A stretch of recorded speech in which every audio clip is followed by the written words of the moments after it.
कोटी फळे साळ कोमटी मुखी अमृता जीवानी देहल्या जयकारी सर्वांग निर्मळ चित्त जैसे गंगा जल तुकामने जाती ताप दर्शन विश्रांती विठ्ठल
नमो ज्ञानेश्वरा नमो ज्ञानेश्वरा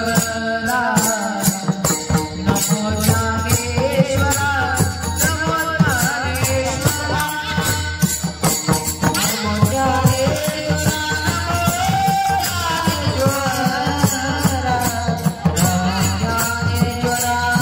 नमो ज्ञानेश्वरा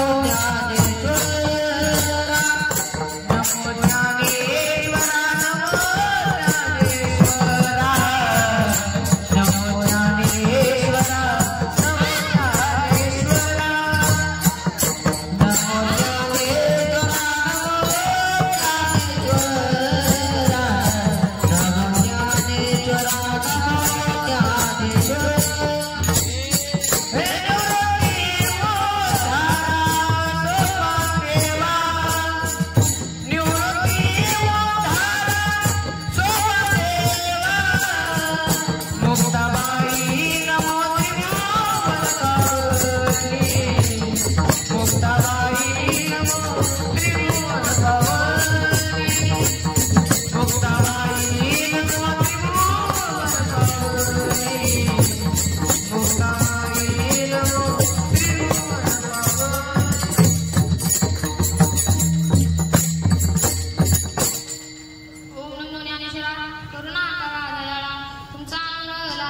प्रस्तुत रात्र प्रसंगी कीर्तन रूपे शेषाचे निवडलेला अभंग प्रस्तुत रात्र प्रसंगी कीर्तन रूपे शेषाचे निवडलेला अभंग जगद्गुरु जगद्वंदनीय महान साधू महान वैराग्य पंचमे दिहुने आशी श्री संत तुकाराम महाराज यांच्या 4 चरणांचा अभंग निवडलेला आहे. विठ्ठल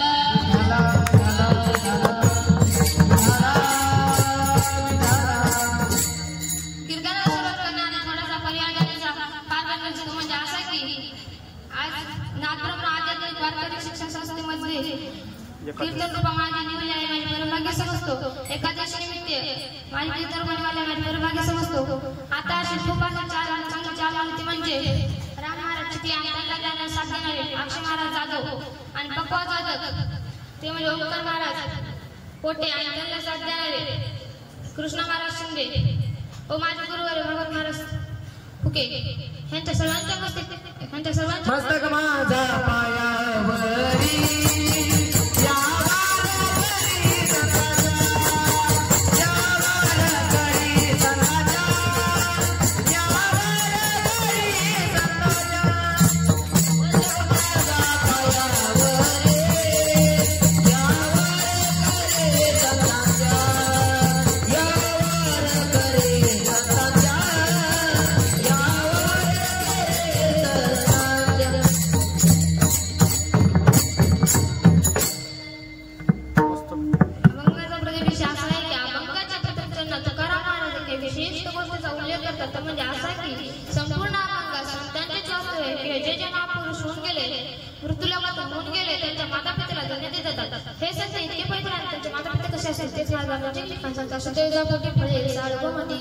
अभंगाच्या दुसऱ्या चरणात तुकाराम महाराज म्हणतात पवित्र आईची पोटी जन्माला आले पुत्र घ्या करणे कसे असतील तर त्यांच्या मुखातून सदैव देवाचे नाव किंवा राष्ट्राच्या सेवेसाठी समर्पित करतात व त्यांचे शरीर सिद्धगंगेच्या पाण्यात निर्मळ असतात. हे झाले अभंगाचे दुसरे चरण. मुखे अमृताची वाणी देवाची कारणी. तिसऱ्या चरणात तुकाराम महाराज म्हणतात पवित्र आईची पोटी जन्माला आले पुत्र घ्या करणे कसे असतील तर व त्यांचे कशा असतात त्यांच्या मुखातून सदैव देवाच्या नाव किंवा राष्ट्रासाठी समर्पित करतात व त्यांचे शरीर चित्तगंगेच्या पाण्याप्रमाणे निर्मळ असतात. हे झाले अभंगाचे तिसरे चरण. सर्वांग निर्मळ चित्त गंगा जल. अभंगाच्या 4थ्या चरणात तुकाराम महाराज म्हणतात उभ्या महापुरुषांच्या निष्ठा दर्शन मात्र तुका नाहीसे प्रकार होतात. हे झाले अभंगाचे 4थे चरण. तुका म्हणे जाती तापदर्शन विश्रांती. विठ्ठल आता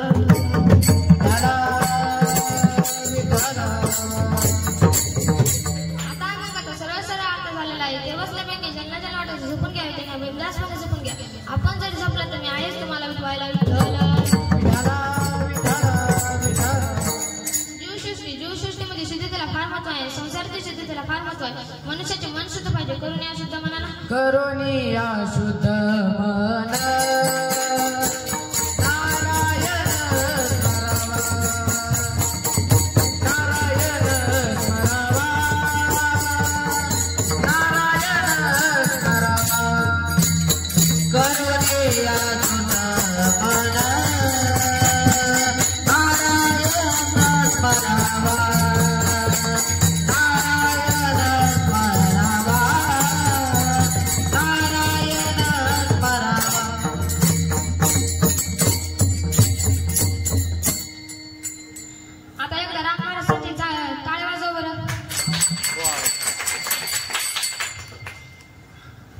अन्नाचे प्रकार किती 3 प्रकार सांगितले आहेत. पहिला प्रकार फलाहार दूध तूप शाकाहारी या सात्विक आहार म्हणतात. दुसरा प्रकार सल्लेले शिळे करपलेले यास राजस आहार म्हणतात. तिसरा प्रकार सल्लेले शिळे करपलेले तिखट पदार्थ यास राजस आहार तांबूस आहार म्हणतात. मी काय सांगतो मला आणि श्रीता विठ्ठल विठाला विठाला विठाला फक्त भंगार पाण्याला पण त्यांचेच नाव सुद्धा आहे. नाही तर काहींचे नाव आहे गंगाधर आंघोळ करत नाही महिनाभर किंवा नाव आहे विषय त्याला नाही खुशे किंवा नाव आहे शांताबाई भांडणा वाचन करत नाही अशी आमची शांताबाई.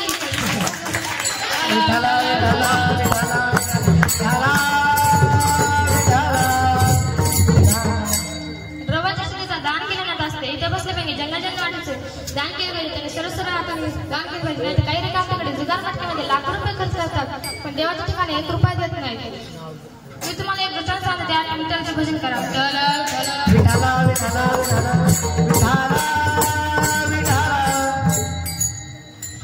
एकेकडे खेडेगावात एक श्रीमंत माणूस राहत होता आणि तो फारच कंजूस होता. आमच्यासारखे महाराजांनी सांगितले ते सत्यनारायणची पूजा कर. त्यांनी सत्यनारायणची पूजा करायची ठरवली आणि ब्राह्मण बुवाला बोलून घेतले आणि सगळे सामान आणून घेतले. सगळे सामान मागून आणून घेतले आणि ब्राह्मण बुवा म्हणे तात्या पूजेत एक नारळ कमी पडले. तेव्हा ब्राह्मण बुवा म्हणतात तात्या पूजेत एक नारळ कमी पडले. तात्या म्हणतो की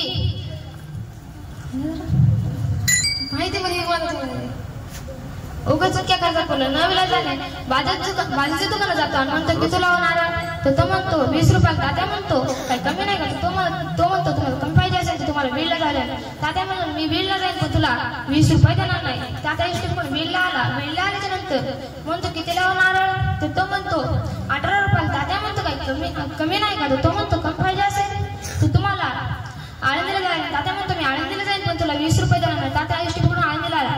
आळंदीत आल्याच्या नंतर म्हणतो कितीला नारळ तर तो म्हणतो 10 रुपयाला नारळ. तात्या म्हणतो काही कमी नाही का. तो म्हणतो आळंदीवाला म्हणतो काही कमी नाही तुम्हाला फुकट भेटेल. तात्या म्हणला कुठे तुम्हाला कोकणात जायला. तात्या इष्ट म्हणून कोकणात आला.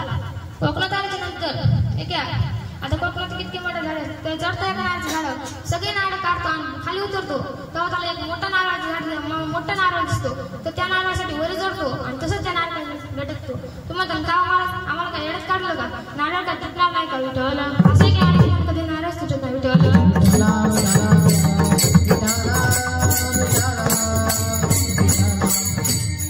नशीब चांगलं होतं त्याच्यामुळे तिथून एक उंटवाले बाबा जायचं. उंटवाले बाबा म्हणतो अहो उंटवाले बाबा मला काय खाली घेतात का.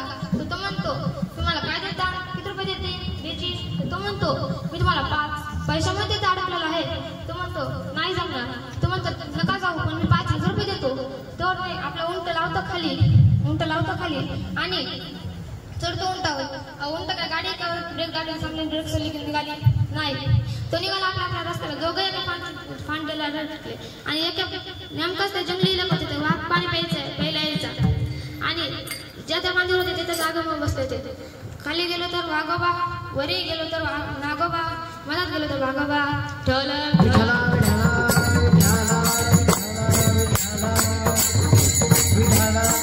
आता किती रुपयाला पडली सत्यनारायणची पूजा. कितीला पडली सत्यनारायणची पूजा. मन तुकाराम महाराज एक सांग तुकाराम महाराज म्हणतात जे जे मृत्यू लोक होऊन गेले त्यांच्या माता पित्याला धन्यती देतात. हे संत इतके पवित्र आहेत त्यांच्या माता पिता कसे असतात तेच महाराजांच्या ठिकाणी सांगतात. शुद्ध बीजा पोटी शुद्ध बीजा पोटी शुद्ध बीजा पोटी शुद्ध बीजा तगदा शुद्ध बीजा पोटी शुद्ध बीजा पोटी शुद्ध बीजा पोटी शुद्ध बीजा तगदा हो शुद्ध बीजा पोटी फळे रसाळ गोमटी शुद्ध बीजा पोटी फळे रसाळ गोमटी मुखी अमृताची वाणी मुखी अमृताची वाणी मुखी अमृताची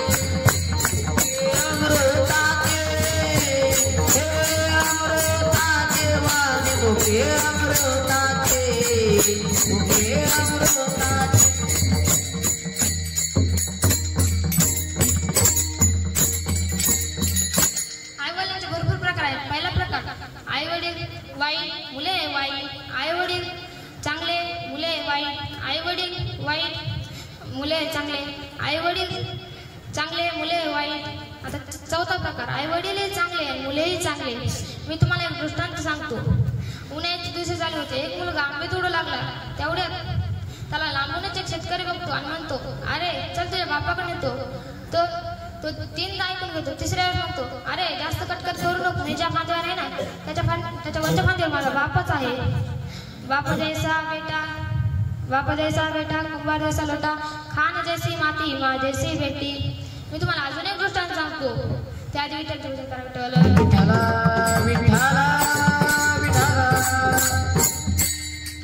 आता एका खेडेगावात एक श्रीमंत माणूस राहत होता. आपल्या एका खेडेगावात एक गरीब कुटुंब राहत होतं आणि तिथं 2 मुलं होते त्या मुलाला आणि तो म्हणतो अरे बाळ्या जाऊ सावकाराकडून 100 रुपये घेऊन ये. बाळ्या जातो आणि 100 रुपये घ्यायला जातो. तेव्हा दात्याकडे जातो 100 रुपये घ्यायला जातो तेव्हा तसंच जातो जरा हे कार्ट जरा आगावच होतो तेव्हा दाता आपल्या ह्याला म्हणतो अहो काका ओ सावकार काका अहो सावकार काका बाहेर आले म्हणतो तो म्हणतो अहो सावकार काका माझ 100 रुपये द्या तो जसं सावकार काका बाहेर येतो तेव्हा तो हसायला सुरू करतो तर बाळ्या अरे बाळ्या का हसतो तो म्हणतो तुम्ही इतके झाड आहात तुम्ही जर मेलात तर तुम्हाला दरवाजाच्या बाहेर कसे काढायचे तेव्हा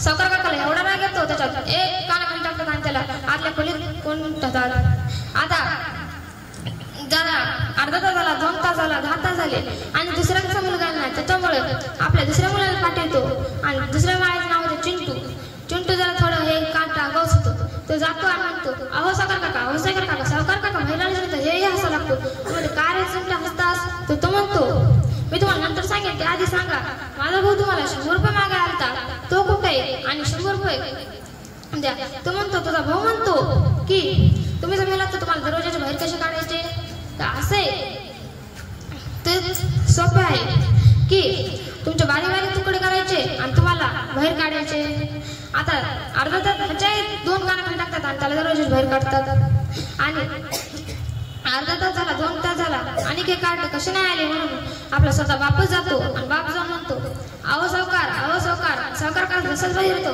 तेव्हा बाप पण हसायला लागतो बाप हसायला नंतर तो म्हणतो का हो बापू हसतात तो म्हणतो मी तुम्हाला नंतर सांगेन आधी माझी 2 मुले आली ते कुठे तो म्हणतो तुझा पहिला मुलगा म्हणतो की अहो सावकार काका तुम्ही इतके झाड आहात तुम्ही जर मेलात तर तुम्हाला दरवाजाच्या बाहेर कसे काढायचे आणि दुसरा मुलगा म्हणतो सोपे आहे तुमचे बारीक तुकडे करायचे आणि दरवाजाच्या बाहेर काढायचे तर शेतकरी म्हणतो अहो ते येडे आहेत ते मूर्ख आहेत तो नालायक आहेत त्यांना काही कळत नाही तुम्हाला अर्धा किलो रोकला आणायचं तुमच्या अंगावर टाकायचं आणि तुमच्या घरासकट तुम्हाला स्वाहा विठ्ठल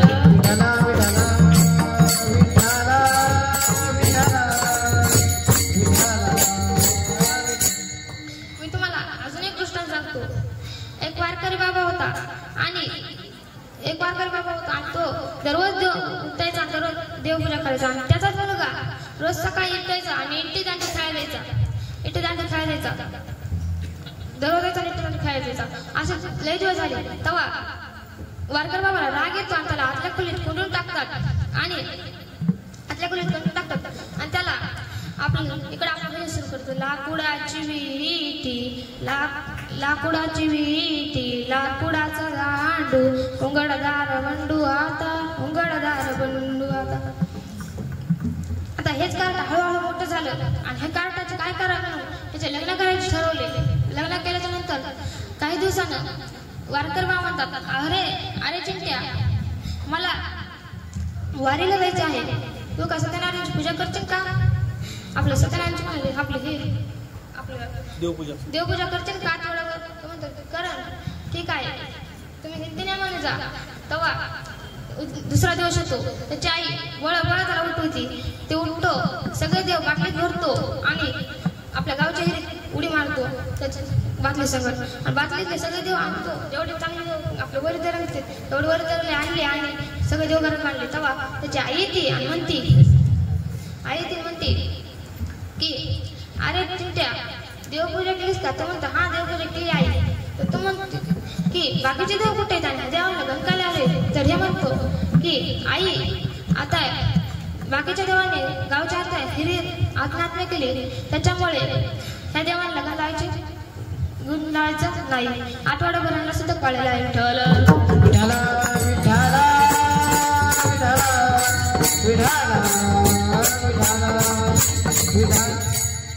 कोण म्हणतो 16 वर्ष धोक्याचा आहे 16 वर्ष धोक्याचा नसून धोक्याचा आहे ज्ञानेश्वर महाराजांनी 16 वर्ष काय केले तर ज्ञानेश्वर महाराज 16 वर्ष काय केले तर ज्ञानेश्वर सांगितले काय आणि स्वामी विवेकानंदांनी 16 वर्ष काय केले छत्रपती शिवाजी महाराजांनी 16 वर्षी तोरणगड जिंकला माझ्या जिजाऊची पुण्याई कशी आली पळाला माझ्या जिजाऊची पुण्याई कशी आली पळाला तो बाबाचा बाप वाघ शुभा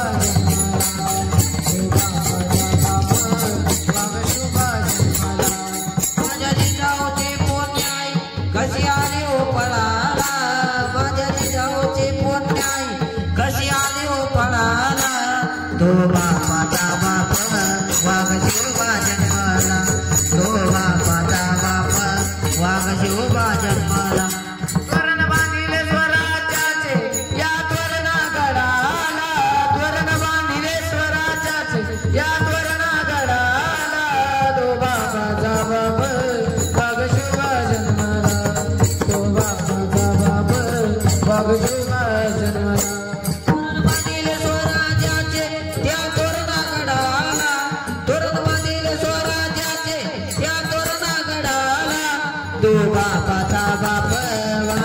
शोभा जन्माला तो बापाचा बाप वाघ शोभा जन्माला.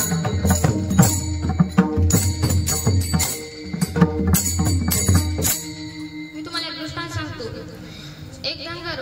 एक कोंबडा धनगर रस्त्याने चालू लागला तेव्हा त्याला राजासारखा बघतात आणि राजा म्हणतात आयो तुम्हाला प्रधानजी म्हणतात अहो प्रधानजी आपली ही चार जोडी त्या उघड्या धनगराला द्या तर उघड्या धनगराला द्या.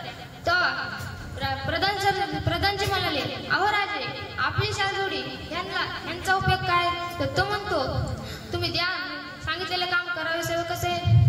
सांगितले काम करावे सेवक येथे होतो येथे होतो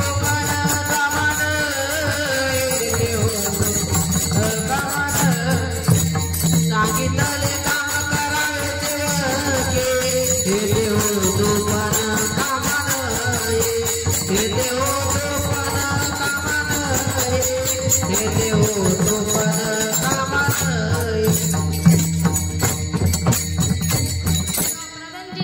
प्रधानजी जातात आणि शाल जोडी देतात. ते जाल जोडी तो घेतो आणि गवताची कुट्टी टाकून त्याच्यावर उभा राहतो. अहो आता तुम्ही सांगा त्याला शाल जोडी मिळाली का कळाली.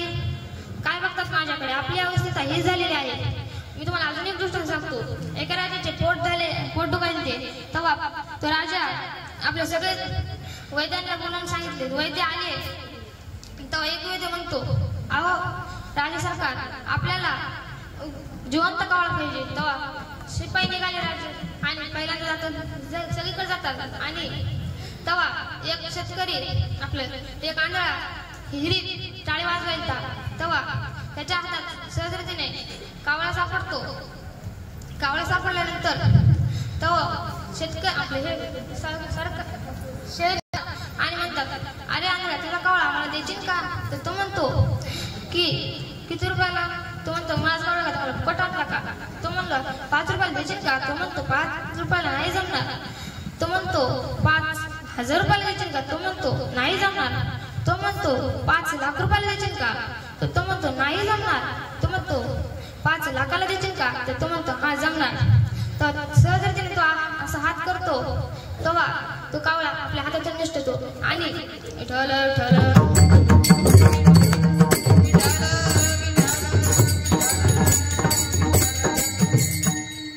आता तिसरा वर्ग. आई वडील हिरण्यकश्यप माहितीच असेल किती वाईट होता पण त्यांच्या पोटी जन्माला महान भक्त परला जन्माला आले. आता चौथा वर्ग. आपोलिया हिता आपोलिया हिता हिता जो असे जागता. आपोलिया हिता हिता जो असे जागता. आपोलिया हिता जो असे जागता. आपोलिया हिता जो असे जागता. धन्यमाता पिता दयाचिया धन्यमाता पिता दयाचिया धन्यमाता पिता धन्यमाता पिता दयाचिया. कुली कन्या पुत्र छोटी देनाती कुली कन्या पुत्र छोटी देनाती कुली कन्या पुत्र छोटी देनाती कुली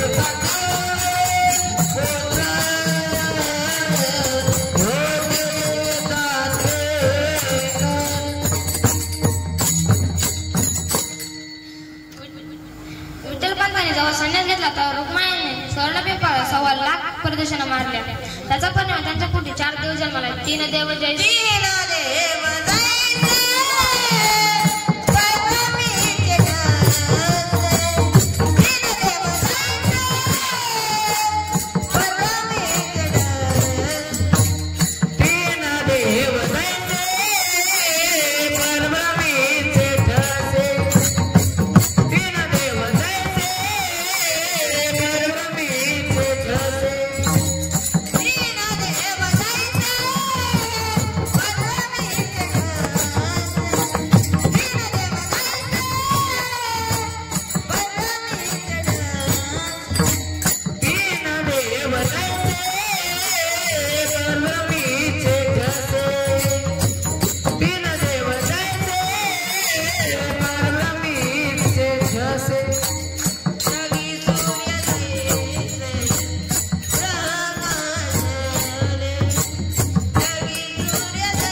राजमाता जिजामाता धर्ममाता व शहाजी राजे चांगले होते म्हणून त्यांच्या पोटी जन्माला छत्रपती शिवाजी महाराज जन्माला आले.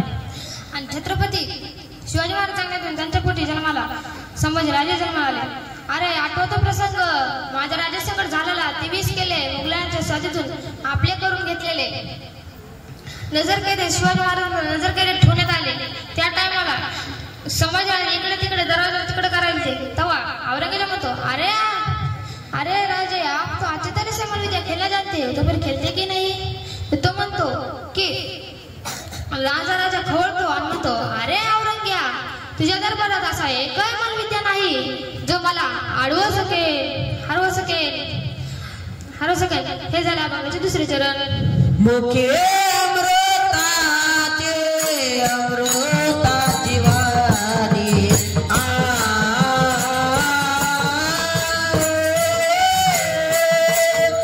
मुखे अमृताची वाणी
नदीपाशी बसले होते.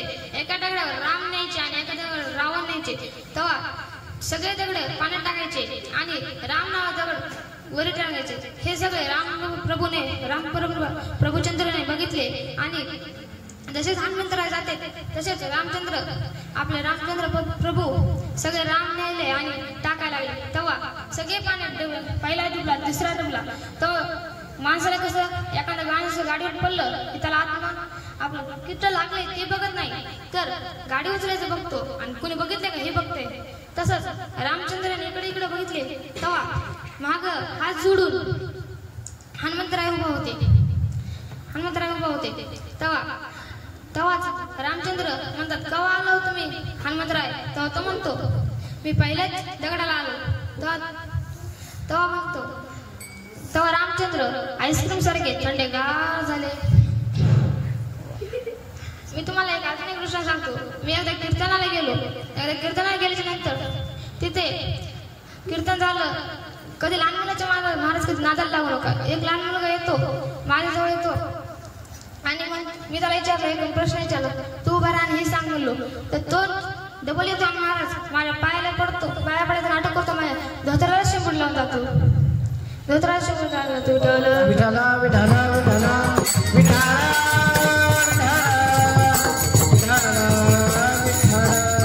विठाला हे झाले अभंगाचे श्रीचरण. सर्वांग निर्मळ सर्वांग निर्मळ सर्वांग निर्मळ सर्वांग निर्मळ सर्वांग निर्मळ सर्वांग निर्मळ सर्वांग निर्मळ सर्वांग निर्मळ सर्वांग निर्मळ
संस्कार लावा. एकदा एक वकील होता आणि वकील सारखंच म्हणायचा, अरे हराम खोरा हे कर, अरे हराम खोरा ते कर. त्याचा बारका मुलगा दररोज हेच ऐकायचा. आणि जेव्हा आळंदीतली जत्रा भरली तेव्हा तो तिथून बस घेऊन जातो आणि बस घेतल्याच्या नंतर तो लावतो आपल्या बस स्टँड. लहान लेकरच माहिती आहे तुम्हाला बस स्टँड. तो घेतो आणि बस स्टँडला लावतो, खेळायला लागतो बारीक हाताने. तो म्हणतो, अहो ज्या ज्या हरामखोराला बसून घ्यायचे त्यांनी त्या हरामखोराला बसून घ्या, ज्या ज्या हरामखोराला उतरून घ्यायचे. असं 3 वेळेस झालं.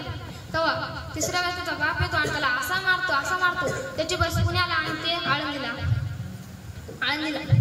तेव्हा तो आपली डबल बस घेतो आणि आपली बस चालवायला लागतो. तो म्हणतो, ज्या ज्या हरामखोराला बसून घ्यायचे त्या त्या हरामखोराला बसून घ्या. आताच्या हरामखोरामुळे वेळ झालेला आहे.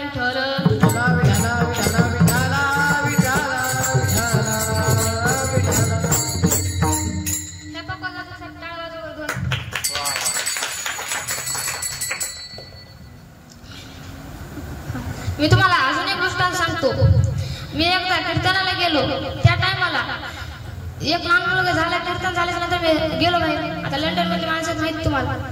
येतो जवळ आणि म्हणतो, जवळ यायला लागले तर म्हणतो, अरे बापरे मारतो का काय. तर तो आणि जवळ येतो आणि म्हणतो, अहो महाराज चला माझ्या घरी छापायला. तो म्हणतो, आता तुम्हाला पक्कच मारतो. मी मला पक्कच मारतो. तेव्हा तो म्हणतो, चला छापायला. मी मला मी छाप येत नाही. तर तो म्हणतो, चला दूध मी घालतो. म्हणलं एवढं म्हणायला तर चला जात. गेलो घरी. त्याचे तोवर सर मी टीव्ही बघत बसलो. म्हणलो त्याने लावलं आपलं कार्टून लावल्यानंतर तो मी म्हणलो, अरे कोण गेलं कोण आलं बघू दे मला. तर तो म्हणतो, दुसऱ्याच्या घरात येतो आणि स्वतःच म्हणतो पकडा. तेव्हा तो आईला सांगतो, ताब्यात दूध दे त्यांना. दूध घेतो आणि आईला देतो, ह्याला देतो, महाराजांना देतो. मी दूध प्यायलो तेवढ्यात तो मग 2 तांबे पिले. तर तेव्हा तो म्हणतो, अरे मी म्हणलो, अरे तू मला 2 तांबे दूध दिलंस तेव्हा तुझी आई काय म्हणला नाही का. तो म्हणून कशाला मला आधीच सकाळ ह्याच्यात उंदीर मेला होता.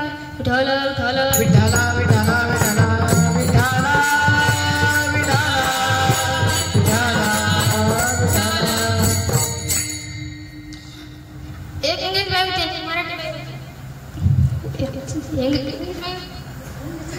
एक इंग्लिश बाई होती, एक मराठी बाई होती. एक इंग्लिश बाई होती, एक मराठी बाई होती. ती दोघं पंढरपूरला गेले. पंढरपूरला गेल्याच्या नंतर एक म्हणती किती वॉटरफूल. तो म्हणते, अगं सटवे वॉटरफूल नाही वंडरफुल आहे.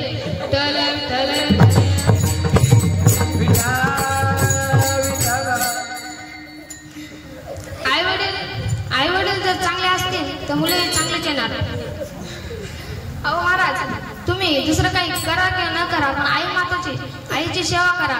कारण की तेच आई आपल्याला 9 वर्षे जन्म देते, सगळं करते. आणि तोच वर्ग आईला लास्टपणी लाथा मारतो, बाहेर काढतो, अनाथ आश्रमामध्ये टाकतो. आणि तोच बाप, तुम्ही म्हणता बाप कोण. बाप तो आहे जो कुणालाच नाही कळत. ज्याला बाप नाही त्याला बापाची किंमत ज्याला विचारा, ज्याला आई नाही त्याला आईची किंमत विचारा. बाप बनेल फाटकी, स्वतः बनेल फाटकी घालतो, पण दुसऱ्या आपल्या पोराला शर्ट पॅन्ट आणून देतो. आपली स्वतःची चप्पल शिवून घालतो, पण बाप आपल्या मुलाला नवीन चप्पल घेऊन देतो आणि विठ्ठल विठ्ठल विठ्ठला विठ्ठला विठ्ठला विठ्ठला विठ्ठला विठ्ठला. एक खेडेगावात मी कीर्तनाला गेलो, तेव्हा मी एका खेडेगावात गेलो आणि म्हणलो अरे तो नाही. एकदा मी बस स्टँडवर थांबलो होतो, तेव्हा तिथून एक माणूस जातो, म्हणतो अहो ह्या मुलीला बघितले का? तो म्हणतो मी कशाला मारलं? मी म्हणलो मुलीला कशाला बघत बसू? आई शपथ मी नाही मुलीला बघितलं. तर तू जातो एका बसमध्ये जातो, तो म्हणतो मी तुम्हाला सांगतोय मुलगी कुठे बघितली होती. तो म्हणतो इथून जायचं बसस्टँडमध्ये पाहायचं, आळंदीत जायचं, आळंदीत गेल्याच्या नंतर इंदिरायनगरमध्ये बसायचं, तिथून 1 नंबरमध्ये जायचं आणि आंबेजोगाईत नंतर गेल्याच्या नंतर तिथे एका गेल्यात बसायचं, तिथून 2 घर लागते, इकडे जायचं, इकडला सोडायचं, मधात जायचं, सरळ जायचं, सरळ गेल्याच्या नंतर 3 घर लागते, 3 घर सोडायचे, इकडलं घर सोडायचं, इकडलं घर सोडायचं. तेव्हा माझ्या तिथं घरात जायचं, 3 अलमाऱ्या असतात, 1 अलमारी सोडायची, 2 अलमारी सोडायची, 3ऱ्या अलमारीत जायचं, 3ऱ्या अलमारीत बघायचं माझ्या आईचा फोटो आहे, त्या आईची शपथ घेऊन सांगतो मी तुमच्या काय मुलीला बघितले नाही.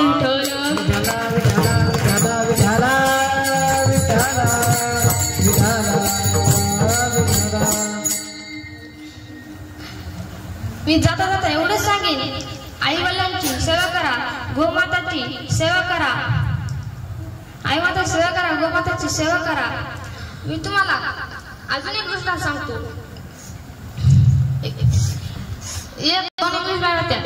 एक इंग्लिश बाई होती, तो जाती चप्पल आपलं ह्याच्यात जाती, आपलं आटोत जाती आणि आटोत गेल्याच्या नंतर तेव्हा त्याची चप्पल पडते खाली, तेव्हा तो म्हणतो माझा पादुका, माझा पादुका. तू म्हणतो आपला जाते पादाकी, तू म्हणतो तसं नाही रे बाबा, माझी पादुका पडली म्हणजे माझी चप्पल पडली.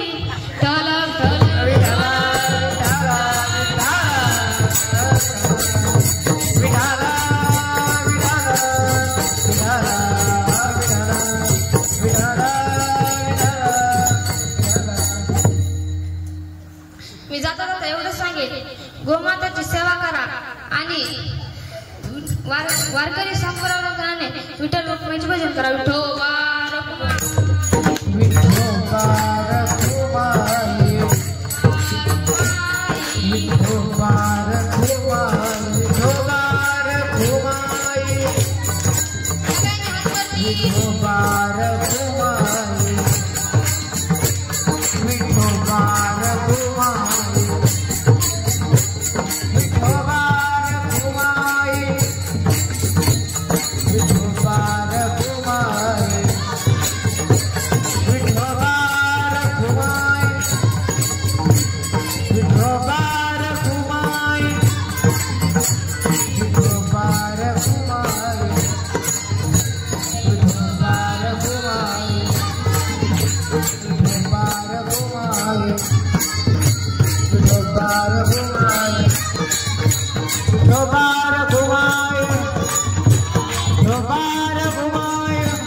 काही लेकर अहो अशा जागेवर टाका जिथं मुलं शिकतील, नाहीतर आपल्या गल्लीतले लेकर जातात ह्याची चिड काढ त्याची चिड काढ.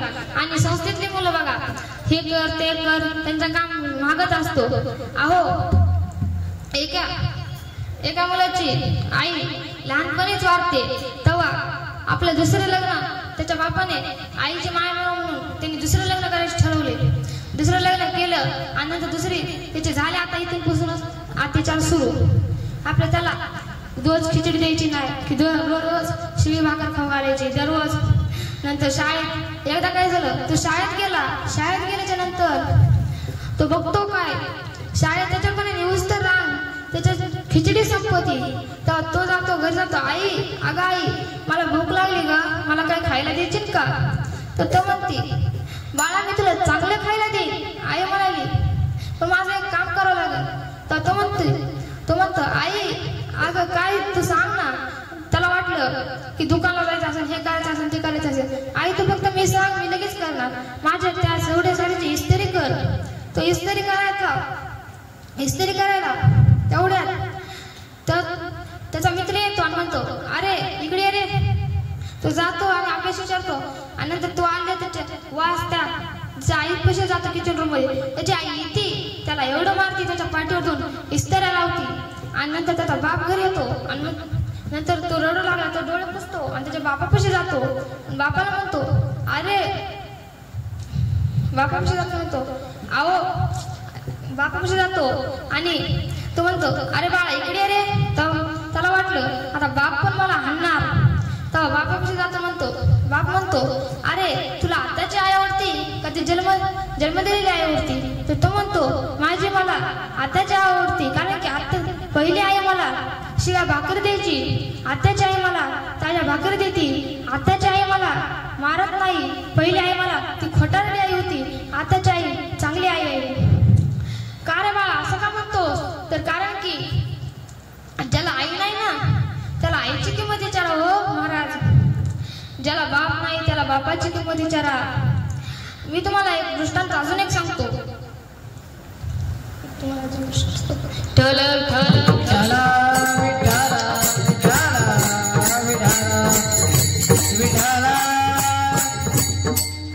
असं आहे की माझ्या कीर्तनात तुम्ही काही घेऊन जा नका जाऊ, पण बापाची जरूर सेवा करा आणि आईची जरूर सेवा करा आणि गुरूंची तर सेवा करा. कारण की नाहीतर काही जण नाही केलं तरी केलं म्हणतात. काही जण घरी जातात, दुसऱ्या बाजूच्या मित्राला सांगतात, अरे आपण असं सांगू, आजची घरी सांगू आणि आपण दोघं तिघं सगळेच घरी राहू आणि तसंच त्या मुलं देतात त्यांच्या चाळ्यात आणि तसंच घरी जातात आणि मग आपलं सांगू लागतात आपल्या घरच्यांना. तर त्यांचे गुरुजी येतात, त्यांना एखादा फटका हाणतात, पण त्यांना काही म्हणणार नाही. त्या गुरुजींनी आपल्याला इतकं शिक्षण दिलं, पण ती मुलं चुकली म्हणून त्यांनी माफी मागितली, पण जी मेन करामती होता ते काय अनेक मागितलं नाही.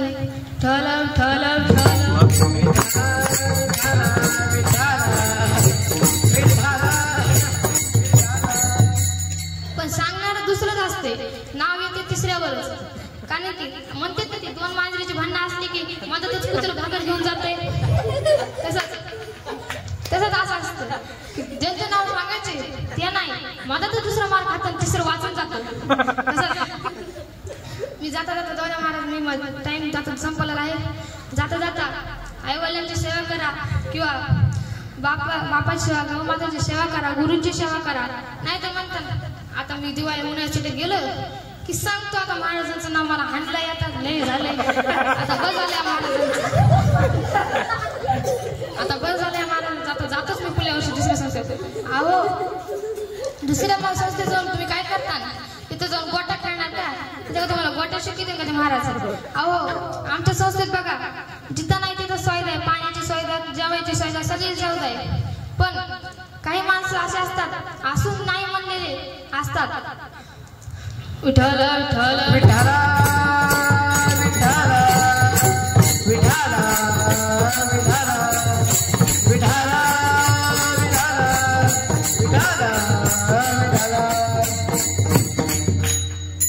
जाता एवढे सांगे का आईची सेवा करा, गुरुची सेवा करा, गोमातेची सेवा करा. हे झाले आपण तिथं चरण तुका म्हणे जाती, तुका म्हणे जाती, तुका म्हणे जाती, तुका म्हणे जाती, तुका म्हणे जाती, तुका म्हणे जाती, तुका म्हणे जाती, तुका म्हणे जाती, तुका म्हणे जाती, तुका म्हणे जाती, तुका म्हणे जाती, तुका म्हणे जाती. ताप दर्शन विश्रांती, ताप दर्शन विश्रांती, मुखी अमृताची अमृताची वाणी, अमृताची वाणी सापदरचे नवे त्राचे सापदरचे नवे त्राचे मुखी अमृताचे अमृताचे वाणी मुखी अमृताचे अमृताचे वाणी देह देवाचे कारणी देह देवाचे कारणी मुखी अमृताचे अमृताचे वाणी मुखी अमृताचे अमृताचे वाणी देह देवाचे कारणी देह देवाचे कारणी मुखी अमृताचे अमृताचे वाणी मुखी अमृताचे अमृताचे वाणी एकदा टाळ्या वाजवा बरं गाण्यांच्या ज्ञानेश्वर